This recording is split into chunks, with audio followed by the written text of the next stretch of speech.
हमारे पिछले वीडियो में हम लोग जाने थे कि कैसे चैतन्य महाप्रभु का अवतार एक सोते हुए समाज को जगाने के लिए हुआ था।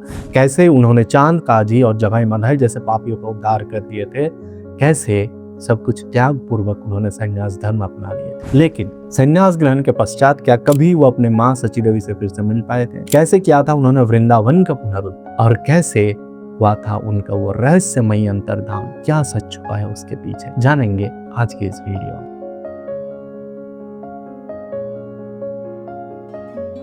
केशव भारती से संन्यास दीक्षा लेने के पश्चात वो एक बार नवद्वीप लौटे थे।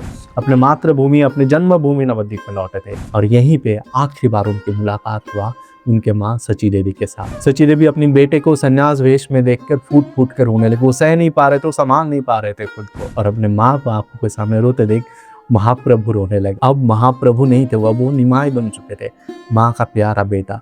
वो अपने माँ को देख कर कहे कि माँ, मुझे पता है कि इंसान संन्यास दीक्षा लेने के पश्चात वो अपने मातृभूमि और अपनी जन्मभूमि में नहीं रह पाता है, नहीं रह सकता है, लेकिन आपको देखने के बाद मुझे अभी से को छोड़ के जाने का मन भी नहीं कर रहा। इतिहास में ऐसे मार्मिक क्षण कम ही आते हैं जब माँ बेटे एक दूसरे का ऐसे टूट पड़ते हैं, फूट फूट के रोते हैं, असहाय अनुभव करते हैं। ये उन्हीं मार्मिक क्षणों में से जब महाप्रभु अपने माँ के आगे ऐसे असहाय होकर रो रहे हैं। लेकिन उनके माँ को पता था कि उनका बेटा किस संकल्प से जुड़ा है, क्या काम करना है। वो अपने बेटे से कहते हैं कि बेटा, अगर बात ऐसा ही है तो तुम एक काम करो, तुम पास में नीलाचल है, जगन्नाथपुरी है, तुम नीलाचल में रह जाओ, तुम दूर मत जाओ, नीलाचल पास में ही है और यहाँ से कोई ना कोई जाते आते ही रहता है, तो उनके माध्यम से मुझे तुम्हारा खबर मिलता रहे। माँ का आशीर्वाद लेके अब महाप्रभु नीलाचल की ओर प्रस्थान करते हैं।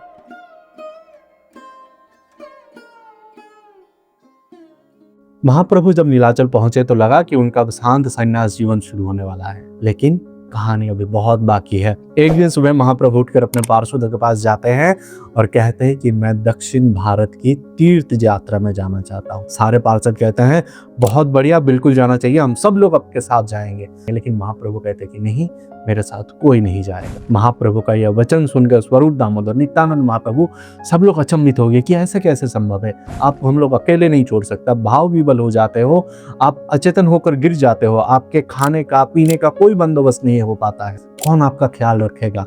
दक्षिण भारत का भ्रमण 1-2 दिन का भ्रमण नहीं है, महीनों तक चलेगा, हम आपको अकेले नहीं छोड़ सकते। और महाप्रभु भी ठान लिए थे कि जाऊंगा, तुम अकेले जाऊंगा, मैं किसी को साथ लेके नहीं जाऊंगा। मध्यस्थता हुई। मध्यस्थता ऐसे हुई कि कोई एक इंसान केवल उनके साथ जाएगा। तो कृष्णानंद नाम का एक भक्त, एक पार्षद इस दक्षिण भारत तीर्थ यात्रा में निरंतर प्रभु के साथ रहे। महाप्रभु की दक्षिण भारत यात्रा नीलाचल से शुरू होकर रामेश्वरम और कन्याकुमारी तक विस्तृत था। इस तीर्थ के दौरान महाप्रभु को जो ग्रंथ मिले, जो तत्व मिले, जो भक्त मिले, वो एक तरफ। महाप्रभु का दक्षिण भारत यात्रा का जो सबसे बड़ा फल प्राप्ति हुआ था वो था रामानंद राय। विद्यानगर के राज्यपाल रामानंद राय प्रभु से इतना प्रभावित हुए, प्रभु से इतना प्रेम कर बैठे कि अपना राज त्याग कर संन्यास लेके प्रभु के साथ आए। रामानंद राय और प्रभु का जो मिलन का कहानी चैतन्य चरित्रामृत में वर्णित है। जब आप वो पढ़ोगे तो आपको लगेगा ये केवल दो व्यक्ति का मिलन नहीं है, ये एक प्यासे का कुएं से मिलने के जैसा, ये एक तत्व का दूसरे तत्व से मिलन है, ये भक्ति का दर्शन के साथ मिलन है। दक्षिण भारत यात्रा में प्रभु को जैसे रामानंद राय मिले थे, प्रभु को आगे और 2 व्यक्ति ऐसे मिलेंगे जो प्रभु को उनके जीवन काल में बहुत सहायता करें। प्रभु संन्यास ग्रहण लेने के पश्चात से उनका बड़ा मन था कि वो वृंदावन जाएंगे, लेकिन निरंतर कुछ न कुछ आ ही रहा था। प्रभु वृंदावन जा नहीं पा रहे थे। पहले वो नवद्वीप गए, फिर वहां से नीलाचल आ गए, फिर दक्षिण भारत चले गए, वृंदावन जाना उनका हो नहीं पा रहा था। लेकिन अब प्रभु ठीक कर ले, ठान लिए कि मुझे वृंदावन जाना है, और वो नीलाचल से वृंदावन जाने के लिए निकल भी गए, लेकिन वो जा नहीं पाए। वो पहुंच गए राम के लिए, उनके 2 भक्त से मिलने। प्रभु कहे कि भगवान से बाद में मिलेंगे, पहले भक्तों से मिल लेते हैं। उनके 2 भक्त वहां पे उनके लिए प्रतीक्षा कर रहे थे। उनका नाम था दबीर खास और साकर मलिक, 2 मुसलमान नाम। ये 2 व्यक्ति हुसैन शाह के दरबार में बड़े ऊंचे पद में प्रतिष्ठित थे। ये दोनों सरकारी काम से जुड़े हुए थे, लेकिन मन से वो प्रभु के प्रति समर्पित हो चुके थे। दबीर खास और साकर मलिक पत्र लाभ के माध्यम में प्रभु से पहले से ही जुड़े हुए थे। ये लोग अपना सवाल लेकर प्रभु को भेजते थे और प्रभु उनका जवाब चिट्ठी के माध्यम से भेज देते। अब जब प्रभु राम के लिए आप पहुंचे इन दोनों भक्त से मिलने के लिए, तो वही हुआ जो इतिहास में होना लिखा हुआ था। ये दोनों आकर प्रभु के आगे संपूर्ण समर्पण कर चुके। ये कहे, हे प्रभु, आपने चांद काजी का उद्धार कर दिया, आपने जगह मलह का उद्धार कर दिया, आप हमारा भी उद्धार कर दीजिए। हम लोग यवन है, पता नहीं आप हमारा उद्धार कैसे करेंगे, लेकिन आप हमारा उद्धार कर दीजिए। प्रभु ने उन दोनों को गले से लगाया और गले से लगा के उन दोनों का संन्यास में दीक्षा दिया। उन दोनों का नया नाम हुआ रूप और सनातन। वही रूप सनातन जो आगे चलकर ना ही केवल वृंदावन पुनरुद्धार में, बल्कि गौड़ीय वैष्णव संप्रदाय के प्रचार और प्रसार में प्रभु के सबसे बड़े सहायकों में से 2 बनने वाले हैं। लेकिन अब प्रभु को वृंदावन जाना ही था।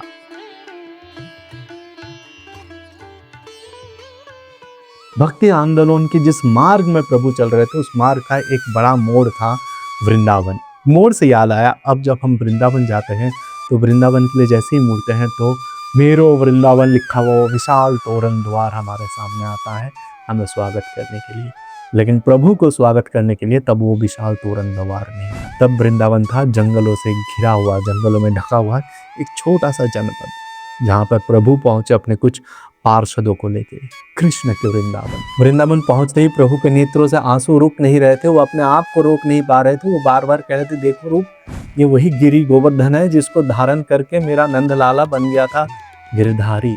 दूर में वो जलाशय दिख रहा है, वो है राधा कुंड, वो देखो वो है श्याम कुंड। प्रभु को बार बार बस यही एहसास हो रहा था कि ये वही ब्रज भूमि है जिसके रज रज में कृष्ण बैठे। वो गोपाल भट्ट को कह रहे थे कि गोपाल, मेरे हृदय से पूछो कि इस जगह के हर कण में, इस जगह के हर कोने में श्री कृष्ण है। कुछ और कारणों का अगर छोड़ भी दे तो मुझे लगता है वृंदावन में कृष्ण का होकर भी ना होने का यह एहसास प्रभु को वृंदावन में रुकने नहीं दिया। प्रभु स्वयं वृंदावन में नहीं रुके थे। वो वृंदावन से नीलाचल वापस आ गए थे और जीवन का अगले 16 साल वो भी नीलाचल में ही व्यतीत कर दिए। लेकिन वृंदावन महातीर्थ का उद्धार के लिए, वृंदावन महातीर्थ का प्रचार और प्रसार के लिए 6 गोस्वामियों को वो समय के हिसाब से वृंदावन भेजते रहे। वृंदावन में कहा जाता है 5000 कृष्ण मंदिर थे।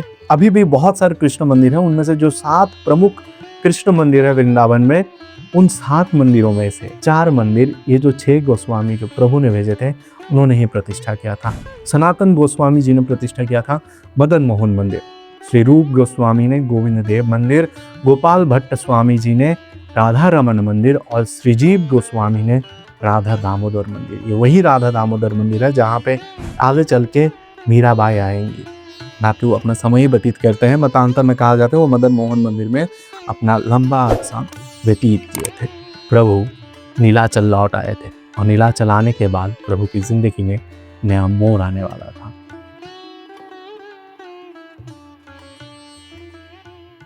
तत्कालीन नीलाचल का जो राजा था महाराज प्रताप रुद्रदेव प्रभु से इतने प्रभावित थे, प्रभु के प्रेम और भक्ति और अहिंसा धर्म से इतने प्रभावित थे कि वो अपने आप को प्रभु के आगे समर्पण कर चुके थे। और क्योंकि क्षत्रिय राजा प्रेम अहिंसा को अपना लिए थे तो जाहिर सी बात है कि उनकी सेना शिथिल होने लग गई थी। जैसे ही उत्कल की सेना शिथिल होने लगी तो आसपास के राजाओं को इसमें एक मौका देखा। ये सही समय है, हम लोग उत्कल पे आक्रमण कर सकते हैं। और राजा के ऊपर बढ़ते हुए इस प्रभाव को देख उत्कल के सेनापति गोविंद विद्याधर वो प्रभु के ऊपर प्रसन्न नहीं। उन्हें लग रहा था कि ये इंसान हमारे लिए हानिकारक हो सकता है। वो हमेशा चाह रहे थे उत्कल के सिंहासन को दखल करना, जिसके लिए प्रभु को रास्ते से हटाना उसके लिए जरूरी प्रतीत हो रहा था। और प्रभु के खिलाफ जा रहे थे पूरी जगन्नाथ मंदिर के जो पुरोहित पांडा हैं वो लोग। उन्हें लग रहा था कि प्रभु को बाहर से जो लोग तीर्थ करने आते हैं वो लोग सचल जगन्नाथ मानना शुरू कर दिए हैं। वो लोग जगन्नाथ दर्शन बाद में कर रहे हैं, पहले प्रभु का दर्शन कर रहे हैं। उन्हें अपना वर्चस्व कम होते दिखाई दे रहा था। वो लोग भी प्रभु से कुछ खास प्रसन्न नहीं थे। तो जब परिस्थिति ऐसे है कि एक तरफ प्रभु दोनों हाथों से पूरे दुनिया में प्रेम धन का दान कर रहे हैं, वही उनके कुछ ऐसे शत्रु प्रतिपालित हो रहे हैं जो उनके प्राण के संशय का कारण बन सकते हैं।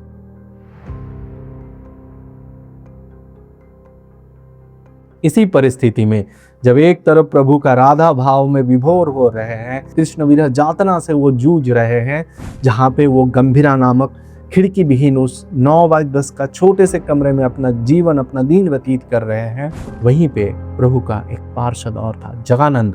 वो हर साल नीलाचल से जाते थे प्रभु के गांव नवद्वीप, अब उनके माँ का खबर लाने और प्रभु को खबर देने। वो नवद्वीप से लौट आते हैं और उनके हाथों आता है अद्वैत आचार्य की, प्रभु के पूर्वाश्रम के गुरुदेव, प्रभु के प्रथम गुरुदेव अद्वैत आचार्य जी की एक रहस्यमयी चिट्ठी। उस चिट्ठी में एक पहली थी जो एक संकेत था।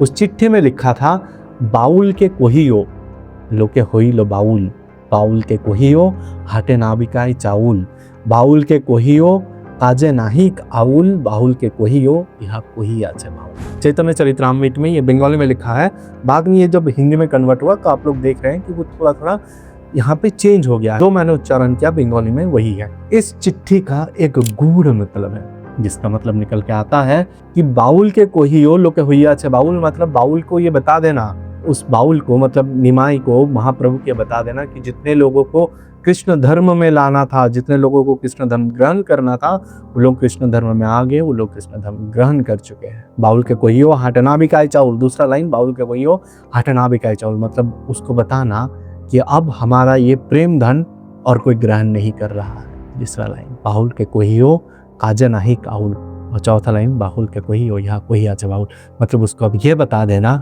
कि अब हमारा और कोई काम अवशिष्ट नहीं है। सुतरांग टू बी कंटिन्यू, सुतरांग क्या है ये किसी को नहीं पता। जैसी ये चिट्ठी प्रभु के पास आई, प्रभु ने ये चिट्ठी पढ़ा, तब प्रभु स्मित हास्य किए, थोड़ा सा मुस्कुराए और कहे कि तार जय आज्ञा, तरोजा सुनी महाप्रभु ईशौत हासिला, तार जय आज्ञा बोली मौन धरीला, मतलब प्रभु कहे उनकी जैसी आज्ञा और फिर वो मौन हो गए। चैतन्य चरित्रामृत साक्षी है कि इसके पश्चात प्रभु की कृष्ण विभु, कृष्ण जातना, कृष्ण का विरह बहुत ज्यादा बढ़ गया, इतना बढ़ गया कि पागलों जैसा बर्ताव करने लगे, स्वरूप दामोदर को पकड़ के सखियों जैसे बात करने लगे, अपने पूर्व जन्म के जैसे बात करने लगे। प्रभु पागलों जैसा बर्ताव कर रहे थे, दीवारों पे अपना चेहरा घसते थे, चेहरा घसते घसते उनके मुंह से खून आने लगता था, वो मूर्छित हो जाते थे, अचेतन होकर भूमि पे गिर जाते थे, और ऐसे ही धीरे धीरे धीरे धीरे प्रभु अपने जीवन के आगे की ओर बढ़ने लगे, उनके रहस्यमयी अंतर्धान की तरफ बढ़ने लगे।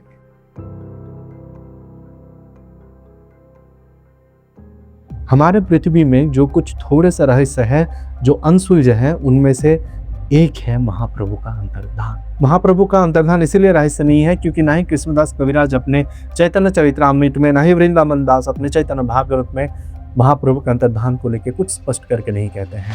और जो लोग ये दावा करते हैं कि उन्हें पता है, वो साक्षी है महाप्रभु के उस अंतिम क्षण का, उन लोगों में भी बहुत मतांतर है, बहुत मतभेद है। जैसे लोचन दास, वो अपने चैतन्य मंगल में कहते हैं कि रथ यात्रा के दिन रथ के आगे नृत्य करते करते प्रभु के पैर में एक ईंट का, एक पत्थर का चोट लग गया था।